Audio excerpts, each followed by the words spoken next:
গোপালগঞ্জ এরকম একটা মিথ বা রূপকথার গল্প কিন্তু তৈরি করা হয়েছিল নেতানিয়াহু বা ইসরায়েলের যে আকাশ প্রতিরক্ষা ব্যবস্থা সেটা নিয়েও কিন্তু একটা দুর্গ গড়ে তোলা হয় এনসিপিকে মোকাবেলা করার জন্য এবং এনসিপির ছাত্র নেতাদেরকে হত্যা করার জন্য।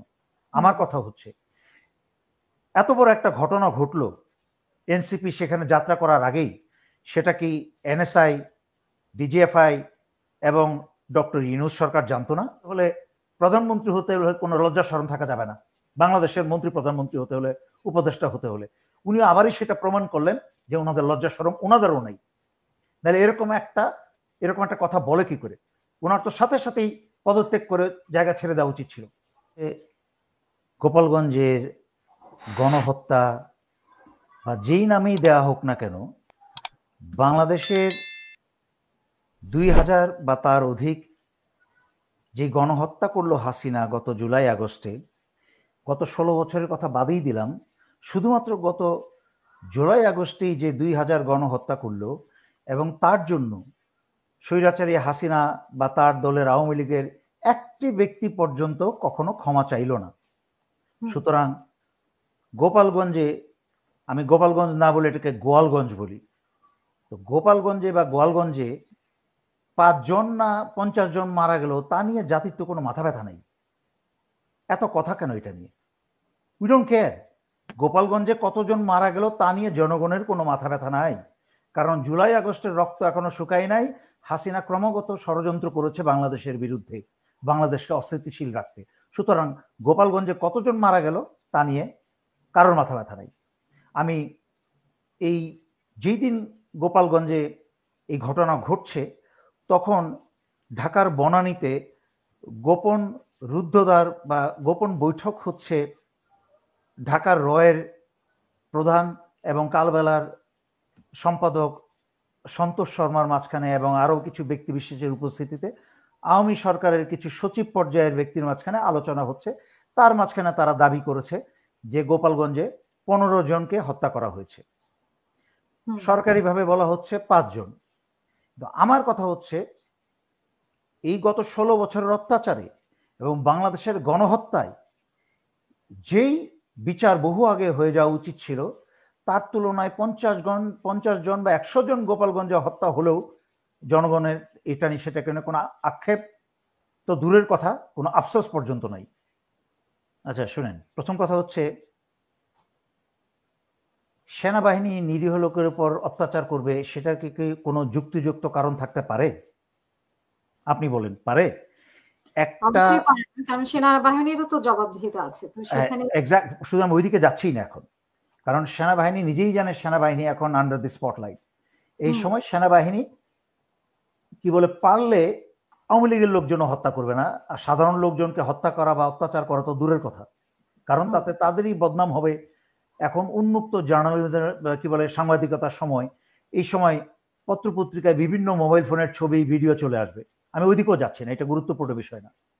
আসল কথায় আসেন যে গোপালগঞ্জ বাংলাদেশের একটা নিকৃষ্ট, একটা সন্ত্রাসী ঘাঁটি হিসেবে পরিচিত এত বছর, যেখানে একটা মিথ বা একটা রূপকথা ছিল যে এরশাদ প্রবেশ করতে পারে নাই, এর পরবর্তীতে বিএনপি প্রবেশ করতে পারে নাই।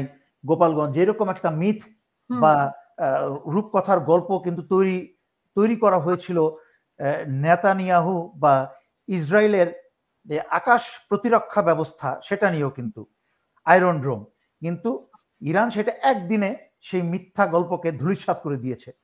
একইভাবে এনসিপি গোপালগঞ্জে প্রবেশ করে সেই আওয়ামী লীগের সেই মিথ্যা রূপকথার গল্প যে গোপালগঞ্জে কেউ প্রবেশ করতে পারে না, এটাকে একটা এই মিথ্যা পুরনো গল্পটাকে ধূলিসাৎ করে দিয়েছে।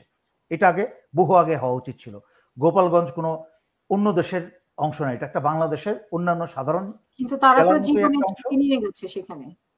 জি বলেন, বুঝতে পারি। তারা তো জীবনের ঝুঁকি নিয়ে গেছে সেখানে।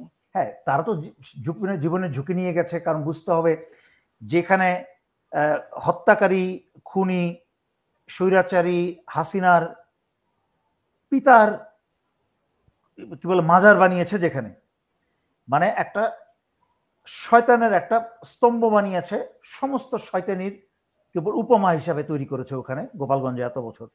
এটাকে বহু বছর আগেই ধ্বংস করা উচিত ছিল, এবং এখানে জীবনের ঝুঁকি নিয়ে গেছে, এটা খুবই স্বাভাবিক। শুধু তাই না, আমি জানি না আপনার অনুষ্ঠানে আগে বলেছি কিনা, এই গোপালগঞ্জে এনসিপি যাওয়ার বহু আগের থেকেই বাংলাদেশের বিভিন্ন এলাকা থেকে সন্ত্রাসী আওয়ামীরা সেখানে কিন্তু সমাবেশ করে।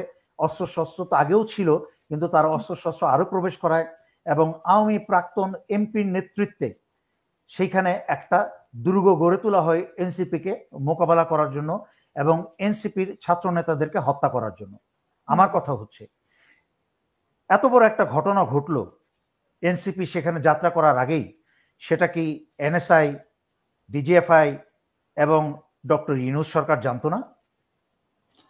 স্বরাষ্ট্র উপদেষ্টা তো বলেছে যে ওনাদের কাছে তথ্য ছিল, কিন্তু গোয়েন্দা তথ্য ছিল, কিন্তু এত বড় কিছু হবে এরকম তথ্য ছিল না। তাহলে কি কতটুকু পর্যন্ত তথ্য উনি ছিল? আসলে বয়স বেশি হয়ে গেছেন। উনি আগে যখন চাকরিতে ইয়াং ছিলেন তখনও উনি ভালো মানুষ ছিলেন, কিন্তু দুঃখজনকভাবে হলো আসলে যেই মাত্রার প্রফেশনালিজম দরকার ছিল এটা ওনার কখনোই ছিল না।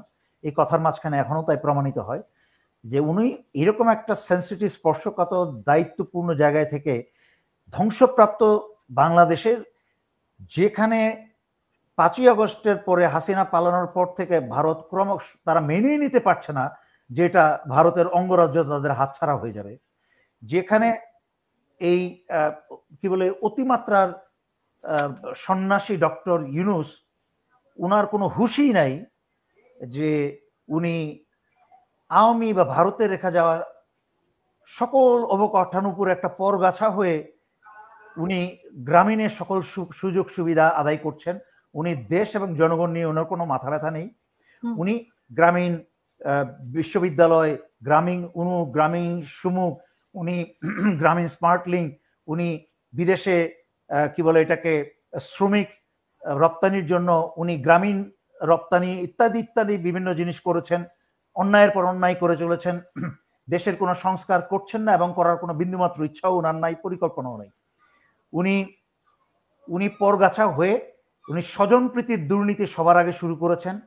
নিজের এলাকার চিটাগাংয়ের লোকজনকে নিয়োগ দিয়ে, গ্রামীণ বিভিন্ন সংস্থার লোকজনকে সরকারের মধ্যে প্রবেশ করিয়ে দিয়ে, তাদেরকে বাংলাদেশের সরকারের সকল কন্ট্রাক্ট বা টাকা পয়সার সকল সুযোগ সুবিধা দিয়ে একটার পর একটা দুর্নীতি কিন্তু ডক্টর ইউনূস করে যাচ্ছে।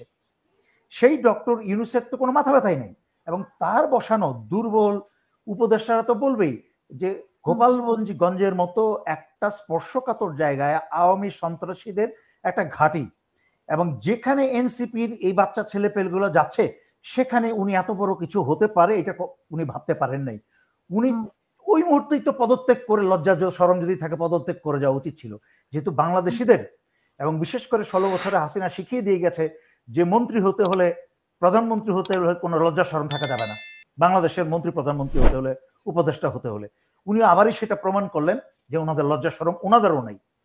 তাহলে এরকম একটা কথা বলে কি করে? ওনার তো সাথে সাথেই পদত্যাগ করে জায়গা ছেড়ে দেওয়া উচিত ছিল।